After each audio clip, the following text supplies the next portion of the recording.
BBVA ha planteado hoy un ajuste de plantilla en los próximos 3 años que afectará a unas 2.000 personas y el cierre de 400 oficinas en Cataluña apenas un mes y medio después de tomar el control de Catalunya Caixa.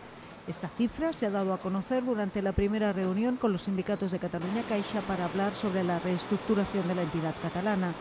A finales de abril, el anterior consejero delegado del BBVA, Ángel Cano, dio a entender que el ajuste podría afectar a unas 1.700 personas y a 285 oficinas, por lo que los sindicatos de la entidad consideran desproporcionada esta cantidad.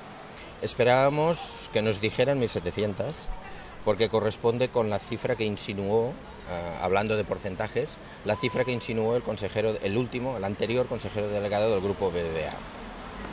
Y por tanto estos 2.000 nos ha parecido una exageración, teniendo en cuenta que ya sabemos lo que dijo aquel hombre.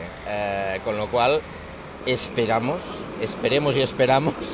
que se trate de una posición negociadora, pero bueno, de hecho nos han dicho 2.000.